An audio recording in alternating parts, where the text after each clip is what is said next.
Muy buenos días, qué gusto que nos acompañen en una nueva edición de República. Les saluda Carlos Monterrosa, es un agrado que esté conmigo por la mañana.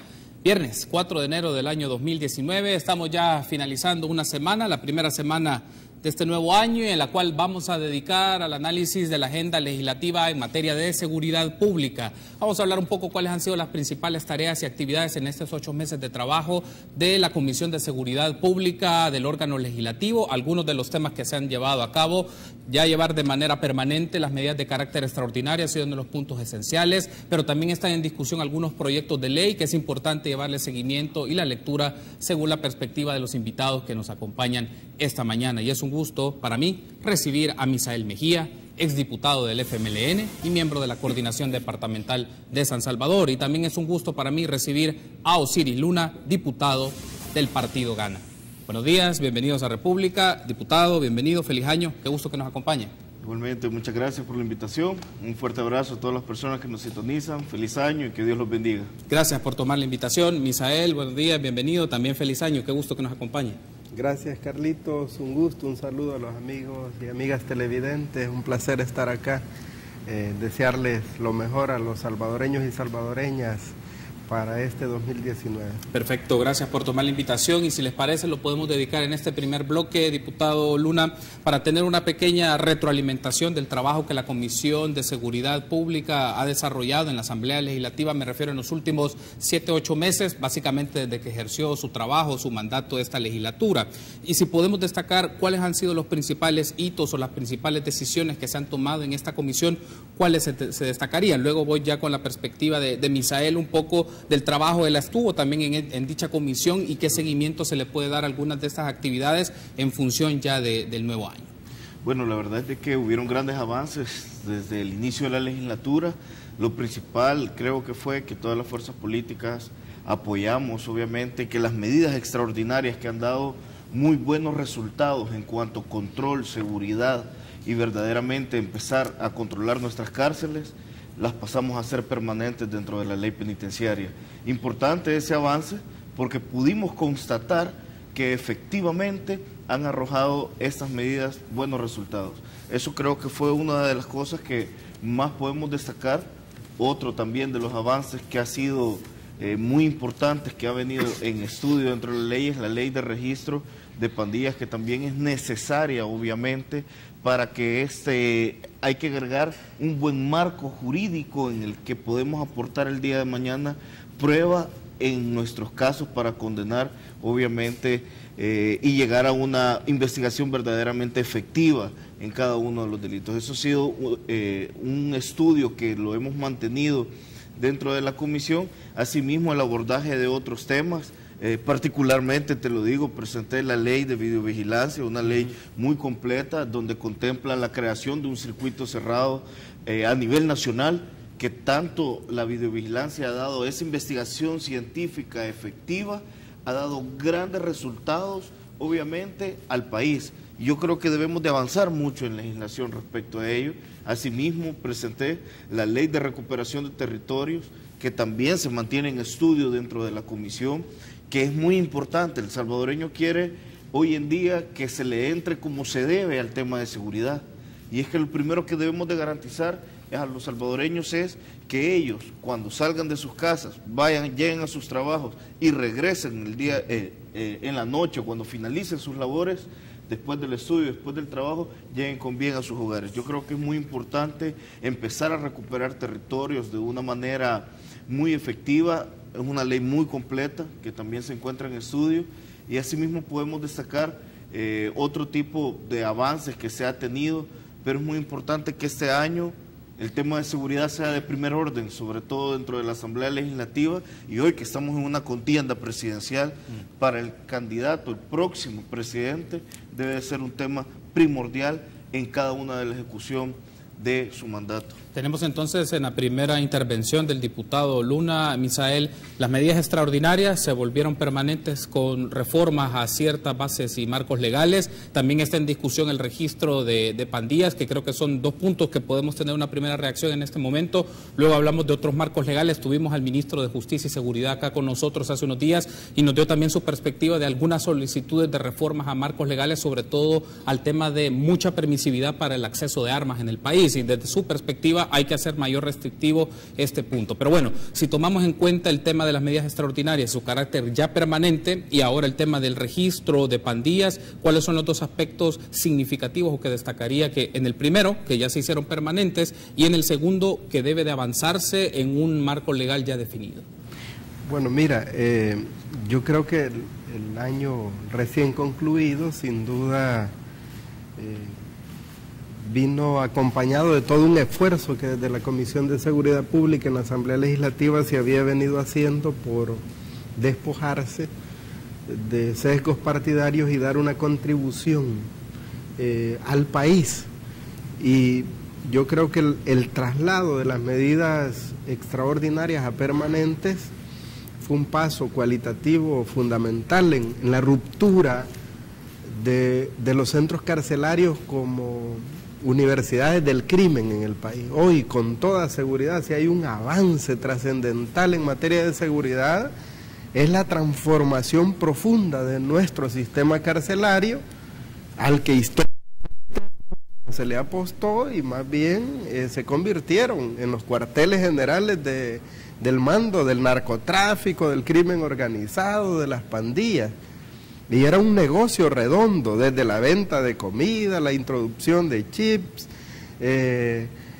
Ser director de un centro penal era casi un negocio. En los datos financieros del pago que había, los directores eran minúsculas cantidades de dinero, pero todo el mundo, como decía un viejo político de derecha, a mí no me den, pónganme donde hay.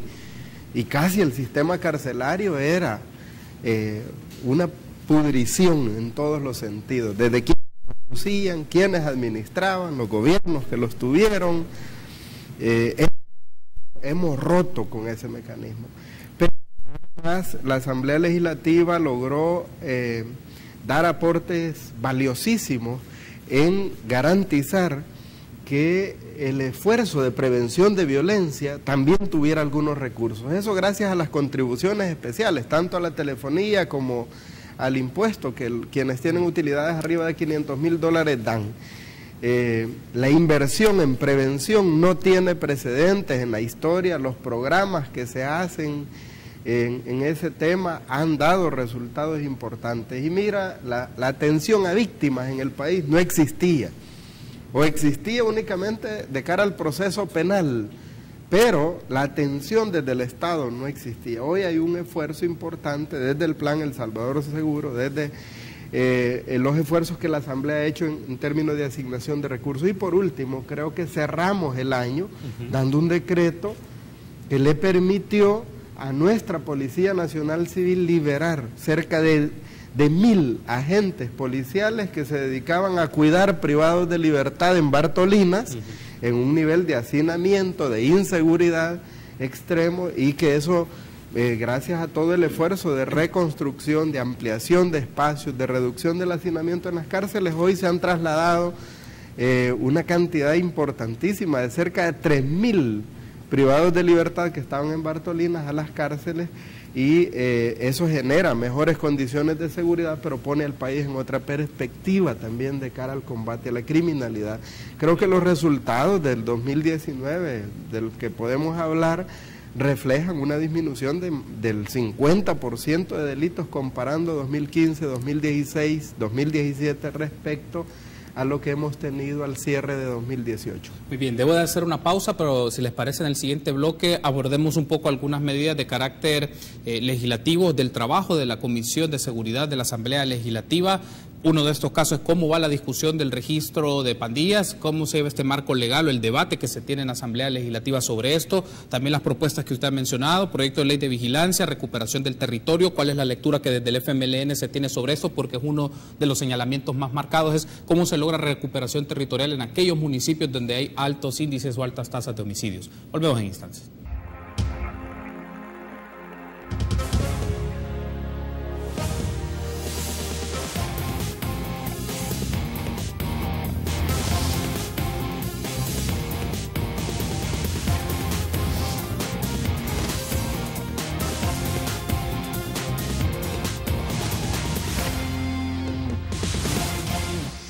Gracias por seguir junto a nosotros. Continuamos platicando de la agenda legislativa en materia de seguridad pública. Lo hacemos con Osiris Luna, diputado del partido Gana, y con Misael Mejía, exdiputado del FMLN y miembro de la coordinación departamental de San Salvador de dicho partido político. Ahora, si les parece un poco, hablemos del proyecto de ley de registro de pandillas. Lo he simplificado, el nombre es mucho más amplio, pero hay un aspecto aquí, diputado Luna.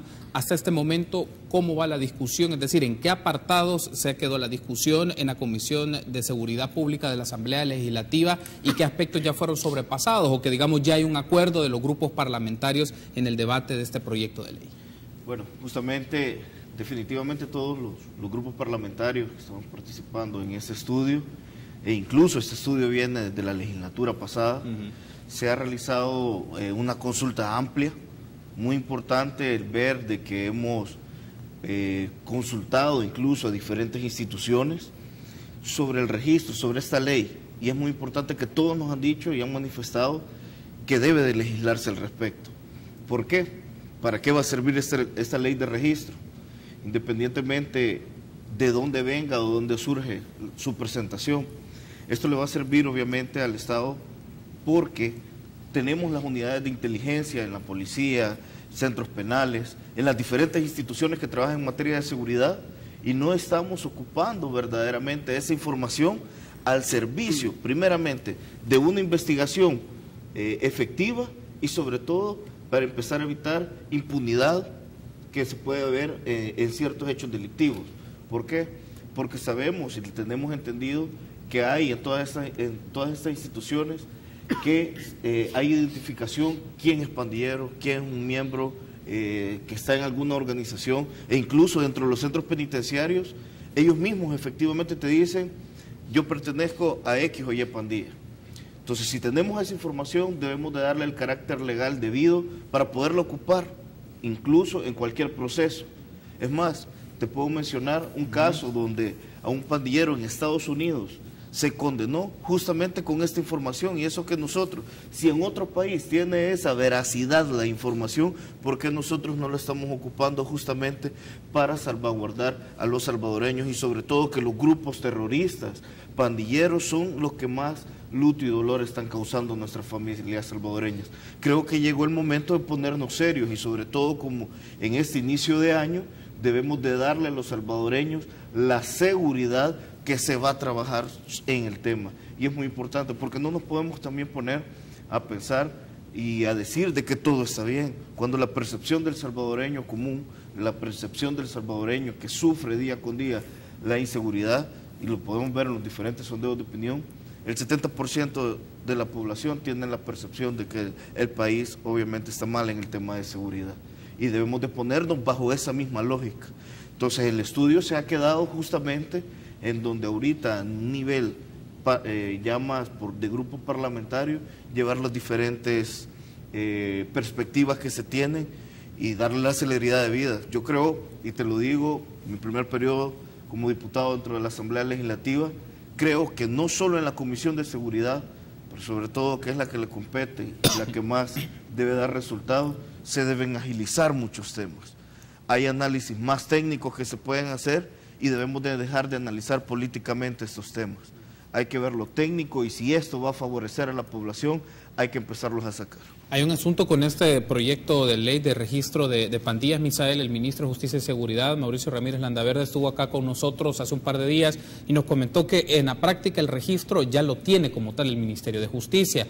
Lo que, claro, uno de los aspectos que está en la discusión es que en dicho registro no se vaya a incorporar a personas que no tienen vinculación alguna con las pandillas. Pueden ser familiares, pueden tener algún tipo de vínculo, sobre todo de carácter familiar o parentesco, pero eso no les hace miembro de la estructura criminal ni de la organización. Pero el punto es cómo ya bajo un marco legal que ampare un registro de estas características no se convierta básicamente en una lista negra de persecución de personas en las cuales se combinan gente vinculada a la pandilla y gente que no tiene ningún tipo de relación. Entonces, ¿cómo también se puede garantizar desde el marco más legislativo este tipo de salvaguardas y también en conjunto sumarlo ya con el esfuerzo, con la base de datos que el mismo Ministerio de Justicia y Seguridad pues ya tiene? Pero el tema es quién lo registra, cómo lo monitorean y quién ejerce contraloría de esta información y de estos datos que son relevantes.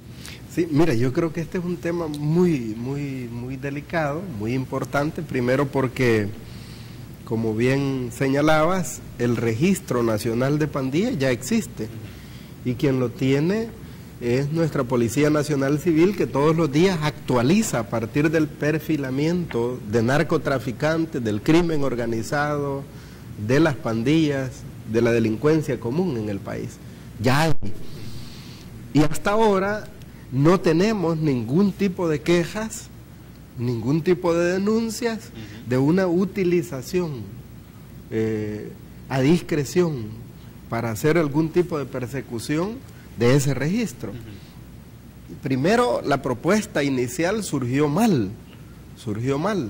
Los colegas del Partido Arena, quienes dieron iniciativa a esta propuesta de ley, planteaban un registro que estuviera totalmente adscrito a la Fiscalía General de la República. El fiscal general de la República, ex fiscal general de la República, terminó diciendo, miren, no es cierto, yo no tengo condiciones. Lo que le cuesta el plan Neurona, la PNC, así se llama, el sistema informático donde se tiene el registro pormenorizado de comunidades, caseríos, cantones, municipios de todo el territorio nacional de la delincuencia, no cuesta 5 centavos. Y la propuesta inicial pretendía que la Fiscalía montara todo el sistema. Y el fiscal después, primero en una actitud un poco condescendiente, trató de estar de acuerdo que estuviera bajo la autoridad de la Fiscalía. Cuando entendió de qué se trataba, le quedó claro que estaban en la lógica de desechar todo un esfuerzo que ya hay y que no tenían las capacidades técnicas de equipo. Segundo, es importante tener en cuenta que hay algunas cosas símiles entre el Registro Nacional de Pandillas y la Ley de Escuchas Telefónicas. Ajá. Y el anterior, hace 2 fiscales, hay un fiscal preso por una manipulación burda de la Ley de Escuchas de telefonía en el país.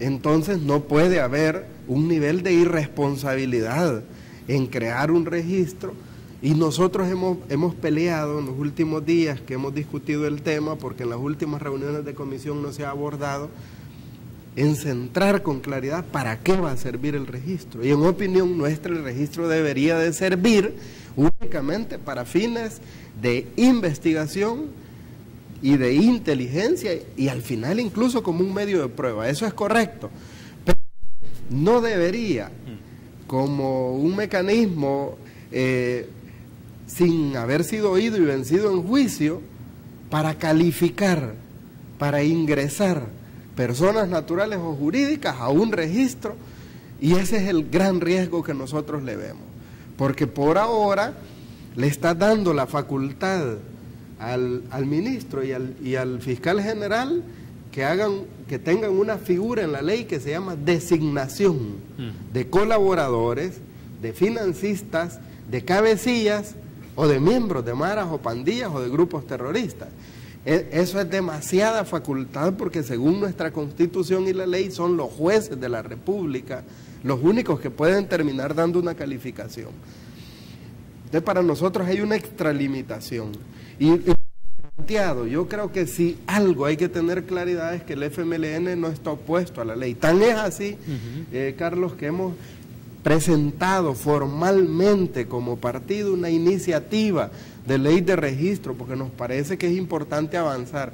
Pero para nosotros hay otros 2 cuerpos legales que es clave. Mira, tenemos discutido e incluso avalado desde la legislatura anterior la aprobación del dictamen para la ley del Sistema Nacional de Prevención, que consiste básicamente en darle rango legal a los consejos municipales de prevención de violencia. Nosotros vamos más allá. En la ley, el gobierno y el FMLN hemos planteado de que debe haber un sistema comunitario de prevención de violencia, de articular comunidades con autoridades locales en un mecanismo que nos permita controlar, que nos permita avanzar en la recuperación territorial. No se ha querido avanzar, incluso hubo un momento en el que el dictamen estaba ya bajando al pleno y de repente se echó para atrás. Pero hay una ley de reinserción y rehabilitación que le daría un salto cualitativo al desmontaje de las pandillas en el país, sobre todo porque el gobierno estaría ofreciendo algunas alternativas, incluso de tipo penal, a quienes estén en disposición de abandonar las pandillas. No se ha querido tampoco avanzar y se pone lo de la ley del registro como una condición, lo cual no es necesario, por lo que el mismo ministro de Justicia y Seguridad con toda la razón ha planteado. Ya hay un registro, no hay quejas. Crear una ley, incluso con la manera que se ha planteado de que sea el fiscal el que avale quiénes ingresan o quiénes no al registro, puede ser un conflicto de intereses en el sentido de que a un juez le llevas, por ejemplo, una constancia de que alguien es parte de las pandillas o de grupos terroristas, firmada por el fiscal, pero el fiscal es parte del proceso penal. Entonces, para el juez va a decir, no, si es que usted, fiscal, que es el acusador, me está trayendo como autorizando, avalando ese registro, y usted es parte del proceso. Simplemente los jueces que tienen un libre albedrío en cómo, y eso así lo establece nuestra Constitución, nos parece que hay algunas confusiones y algunos errores que no nos ayudarían mucho si aprobamos una cosa que en lugar de ayudar estorben en este caso. Perfecto, debo de hacer una pausa, si les parece. En este último bloque me gustaría que abordemos el tema de financiamiento para proyectos de seguridad pública. Ese es uno de los temas, también porque estuvo en debate a finales del año pasado si se quitaba o no el tema de la contribución especial, pero el tema es el financiamiento que proviene de dicha contribución. ¿Qué fuentes alternativas se dan? El proyecto de ley de la contribución, entiendo que hay una caducidad, también está pensado hasta el 2020, pero el asunto es qué viene después, qué financiamiento se puede tener en materia de proyectos de política pública de seguridad y que pasan por la Asamblea Legislativa. Volvemos en minutos.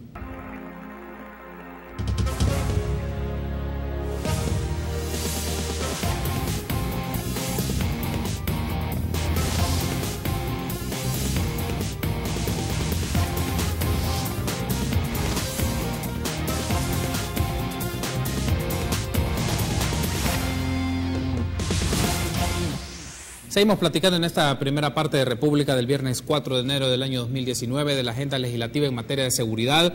Lo hacemos con Misael Mejía, exdiputado del FMLN y miembro de la Coordinación Departamental de San Salvador de este partido político, y con Osiris Luna, diputado del Grupo Parlamentario de Gana. Ahora bien, diputado Luna, otro de los asuntos que tenía pendiente acá es, ya vamos a llegar al tema del financiamiento para proyectos de ley en el marco de la seguridad pública, pero otro de los temas que abordamos acá con el ministro de Justicia y Seguridad es el marco legal, que es muy permisivo, bastante laxo para el acceso a armas en el país. Desde la perspectiva del ministro se deben hacer, reformas al marco legal para dar garantías de que las personas no tengan acceso a todo tipo de armas, y hay algunos tipos de armas también que están en este momento de venta libre en espacios del sector privado para su adquisición, pero en algunos casos terminan siendo parte del arsenal de pandillas o de grupos delincuenciales que los utilizan en los enfrentamientos con los agentes policiales. Entonces el punto es cómo desde la Comisión de Legislación se puede, y los debates entre los grupos parlamentarios, se pueden hacer mucho más estrictos los accesos a armas para los ciudadanos en términos generales, o el monitoreo de empresas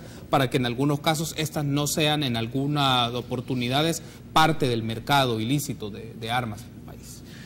Bueno, yo creo que los aspectos en control, obviamente, de armas y sobre todo también de las municiones, muy importante, porque hemos podido ver, y lo mencionábamos, que incluso en instituciones del Estado han habido pérdidas, obviamente, de esto, pero yo creo que más allá del resguardo, en realidad el control debe de ser en base a un marco normativo que primeramente no trate también de desarmar obviamente a la población o en ese sentido, porque tenemos una gran cantidad obviamente de armas ilegales que están circulando, ¿verdad?, a manos de estos grupos terroristas, pero lo importante que también debemos de hacer más bien es aperturar el registro también para que el ciudadano, pero no tan engorrosos cada uno de los pasos, y con eso no estoy diciendo que debemos de quitar obviamente alguna de las pruebas, sino más bien facilitar para que la persona registre obviamente su arma. Pero en cuanto a la adquisición y la forma en la que actualmente algunos procedimientos se puede llevar a tener un mayor control, es justamente desde el momento de la adquisición y la forma en la que se está comercializando, y como tú muy bien lo decías, no solo de parte del Estado debe haber un control, sino también de estas empresas privadas en la forma en que se están adquiriendo este tipo de armas. Yo creo que es importante los esfuerzos que se puedan dar.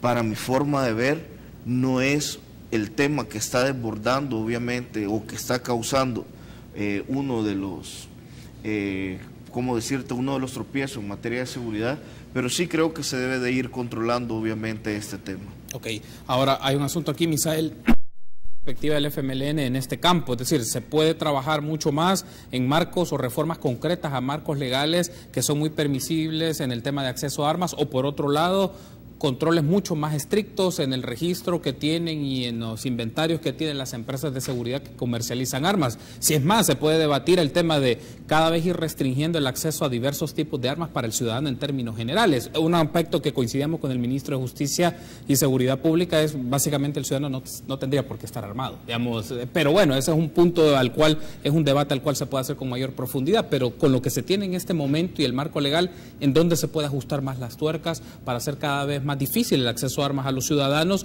pero por otra parte también el monitoreo que se hace a las empresas que comercializan ellos? Mira, yo primero creo que debemos tener claridad que un arma no sirve para otra cosa que no sea para matar. Segundo, las armas en el mundo son el segundo negocio más lucrativo después del narcotráfico.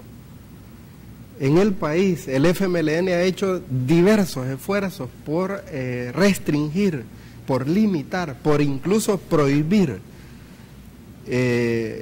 por tiempos prolongados la importación y la comercialización de armas de fuego y municiones. Y resulta que hay un nivel de resistencia, y ese discurso al que el amigo de Ghana acaba de hacer referencia, que no hay que desarmar a la población, es incorrecto. Yo estoy totalmente de acuerdo con lo que el día de ayer el cardenal Rosa Chávez manifestaba en relación a este tema. Creo que hay que hacer un esfuerzo nacional por desarmamentizar el país. Y la mayoría de armas de fuego que aparecen involucradas en el 80% de los homicidios que son con armas de fuego, no es cierto que no tengan algún registro legal. El problema es que hay incluso un limbo jurídico en el país en el que la Policía Nacional Civil no tiene facultades para supervisar y para imponer sanciones y multas a las empresas privadas de seguridad. En El Salvador, tal cual está la legislación, un ciudadano puede adquirir hasta 2 armas de fuego en un año. Pero para las empresas privadas de seguridad no hay límite, no hay límite. Y mira, hay uno de los asesores del señor Bukele que es loco armas, dos de los asesores que tiene. Entonces no podemos de manera tan irresponsable en este país estar ofreciendo alternativas de solución a un problema tan grave como la seguridad y no asumir posición firme y clara en contra de la armamentización. Hay experiencias sistematizadas por Naciones Unidas hace varios años, por ejemplo, de veda de armas por 3 meses en municipios altamente violentos como San Martín e Ilopango, y una reducción impresionante de homicidios. Pero hay experiencias en el mundo en el que sí se imponen medidas más drásticas para el control, para las autorizaciones de licencias de portación, de comercialización de armas de fuego. Está claro que los delitos pueden disminuir, porque un ciudadano en un parqueo se puede agarrar, si querés, a trompones, pero sale vivo. Pero si se agarran a balazos, de seguro, por una tontera, puede haber cualquier homicidio en el país. Yo creo que es importante iniciar desde el Consejo Nacional de Seguridad Ciudadana, desde las iglesias, desde la misma Iglesia Católica, todo un esfuerzo que nos permita reducir los niveles de armamentización. Mira, hay un tema que en el dato de estadísticas es importante decir. Cerramos el 2018 con 46 municipios que tuvieron 0 homicidios durante todo el año, 46 municipios, pero hay 216 municipios que tuvieron entre 1 y 20 homicidios en todo el año. Si tú sumas, estamos hablando de 146 municipios que, de 216 municipios que tienen entre 0 y 20 homicidios en un año. Es decir, el problema está concentrado en 46 municipios. Creo que eso refleja de que hay un avance importante en el tema de seguridad al que le debemos apostar, y en lugar de reducir fuerza, debemos asegurar que las propuestas que el FMLN le ha planteado al país de comunidades libres de violencia, de escuelas libres de violencia, se conviertan en una realidad para los salvadoreños, porque resulta que la población hoy debe medirnos a partir de propuestas serias que hacemos, y no simplemente de cosas sacadas de la manga, de traer figuras de la cinematografía o de los dibujos animados para resolver los problemas del país. Así, eso no es serio. Ok, me resta básicamente 3 minutos, quiero aprovechar, bueno, para que tenga una reacción, Osiris, incorpora un elemento.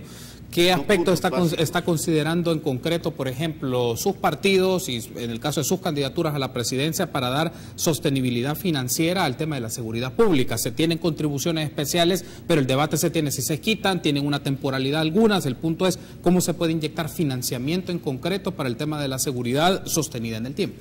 Sin duda. Solo déjame darte 2 puntos básicos, obviamente, en el tema anterior. Uno, si también se exponen demasiado engorrosos, ojo, para registrar el arma para el ciudadano o cuando tienen una adquisición, lo que se va a proliferar obviamente es que haya más arma ilegal. El comercio de arma ilegal siempre no lo vas a detener si no hay un verdadero inventario y verdadera regulación al respecto a ello. Como lo decía bien, y no difiero en ese tema, porque en ningún momento lo dije en mi participación, debe de haber un control obviamente del Estado severo, inventario, todo, y sin duda aparejado con sanciones, pero también debe de dar el mecanismo en el que si no vamos a proliferar, que va a haber un comercio ilegal de armas, y ese siempre va a haber, si lo tienen las pandillas, las armas, pero al ciudadano, al que en realidad anda y porta su arma, cabal con la legalidad, a ese le vamos a poner. Hay que tener mucho cuidado con la visión con la cual se va a tocar ese tema. Pero bueno, financiamiento de la seguridad. Hemos podido ver que incluso desde el Consejo de Seguridad Ciudadana, ese plan, El Salvador Seguro, nació desfinanciado por más de 1.700 millones de dólares. ¿Y por qué lo menciono y por qué inicio con eso? Porque hay que tener cuidado del enfoque de las nuevas estrategias que vamos a traer al país para que después los planes a un mediano, o mejor dicho, después de un corto, mediano, largo plazo, no vayamos a tener un financiamiento verdadero para poder hacer cada una de las apuestas del país específicas en ese tema. Pero en el tema y el hecho específico de la contribución especial para la seguridad, que son 2 hechos generadores, 2 leyes obviamente que dan esta contribución, primeramente el espíritu de la ley, que el cual es un hecho generador que hace que el usuario de la telefonía, el salvadoreño común, que recarga su teléfono celular, adquiere algún servicio, está pagando un 5%. El espíritu de esa ley, cuando se empezó el estudio, y te lo digo porque estuve ahí, era que la empresa telefónica, por las ganancias millonarias que tenían, ellos como una responsabilidad social y como una apuesta verdadera a la seguridad, ellos lo pusieron. Pero al final, esa contribución, que al final es un impuesto, terminó pagándola obviamente el salvadoreño honrado, el salvadoreño común. ¿Cuál es la apuesta? ¿Cuál es la mira? Y cómo nosotros lo hemos albergado y manejado ese tema, justamente tal cual como lo mencionó el candidato presidencial Nayib Bukele, es desde la óptica de una justicia tributaria.